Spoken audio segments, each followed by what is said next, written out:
हे धनंजय, आसक्ति का त्याग करके सिद्धि असिद्धि में सम होकर योग में स्थित हुआ कर्मों को कर, क्योंकि समत्व ही योग कहा जाता है। बुद्धि योग यानी समता की अपेक्षा समकाम कर्म दूर से यानी अत्यंत ही निष्कृष्ट है। तथा है धनंजय, अर्जुन को यह नाम इसलिए मिला क्योंकि उन्होंने विभिन्न राज्यों पर विजय प्राप्त की और भारी धन संपत्ति अर्जित की, ताकि वे अपने बड़े भाई राजा युधिष्ठिर को राजसूय यज्ञ संपन्न करने में सहायता कर सके। यह तब हुआ जब उन्हें राज्य के विभाजन में खांडप्रस्थ की वीरान भूमि दी गई थी। तो बुद्धि यानी समता का आश्रय ले, क्योंकि फल के हेतु बनने वाले अत्यंत दीन हैं। इसे इस प्रकार समझें कि यदि दिन भर में आप 100 कर्म करते हैं और उन सभी के परिणामों को अपने अनुकूल पाने की कामना रखते हैं, तो यह व्यावहारिक रूप से संभव नहीं है। जब परिणाम आपकी अपेक्षा के अनुरूप नहीं होते, तब आप में हीन भावना, इंफीरियोरिटी कॉम्प्लेक्स या निराशा घर कर लेती है। इसी को शास्त्रों में फल का हेतु बनना, फल की इच्छा से कर्म करना कहा गया है।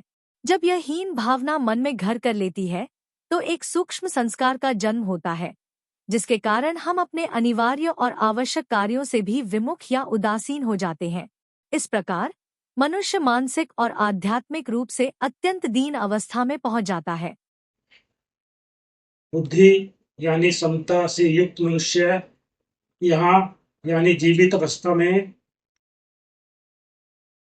में ही पुण्य और पाप दोनों का त्याग कर देता है।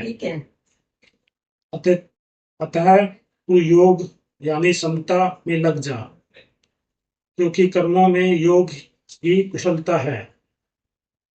सामान्यतः कर्मों को पाप पुण्य के आधार पर देखा जाता है, जो हमें उच्च या निम्न लोकों के जन्म मृत्यु चक्र में बांधे रखते हैं। वास्तव में पुण्य भी एक बंधन है, क्योंकि यह मुक्ति के मार्ग में पुनर्जन्म का कारण बनता है। इसका समाधान समत्व भाव, यह मानसिक संतुलन हमें पाप पुण्य के द्वंद्व से मुक्त करता है। जिस प्रकार हम ईश्वर को स्मरण करते हैं, वे भी हमें अपने सान्निध्य में रखना चाहते हैं, किंतु कर्म फ्लेच्छा की बाधा हमें परमात्मा से मिलने नहीं देती। अतः लाभ हानि से मुक्त होकर कार्य करना ही कर्मयोग। जब बुद्धि द्वंद्वों से ऊपर उठकर कार्य करती है, तो वही कार्य करने की सर्वोच्च कुशलता बन जाती है। इसी सामर्थ्य को योगा कर्मसु कौशलम कहा गया है, अर्थात कर्म के बंधनों से मुक्त रहकर कार्य करना ही वास्तविक कौशल है।